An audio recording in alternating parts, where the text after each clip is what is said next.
থরসব বিলাল আজকে থেকে এই লেচু গাছের পাতা বিক্রি করবে। থরসব বিল্লালের এখন হৃদয় ভাঙার গর্জন বই ভালোভাবে চলে না, এখন লিচু গাছের পাতার উপর লাগছে।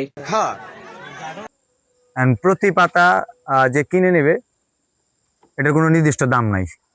100 টাকা দিয়ে কিনতে পারে, 1 লাখ টাকা দিয়ে কিনতে পারে। হয় হয়, বেটাকে যদি ফাউঠায় পাইন মারে হেলে তোমার ওই লিচু গাছের পাতা কিনবে বেটারা। তো আপনি এই পাতাটা কিনবেন? হ্যাঁ আমি কিনবো, পাতা দুটাই কিনবো, ঠিক আছে? লেচু গাছের পাতা। দেখো যে হালার ফালায় পাঞ্জামি পরীক্ষা আজকে ভন্ডামি শুরু হচ্ছে।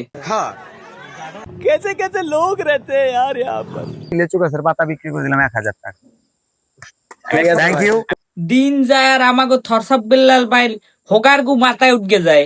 ভাই আপনি নিয়মিত হাইগেন, আপনি যে কথাবার্তা কইতে আছেন এতে মনে হইতেছে আপনার মাথায় গিলুর পরিবর্তনে আপনার হোকার গু সব আপনার মাথায় উঠছে। ভাই আপনি নিয়মিত হাইগেন ভাই।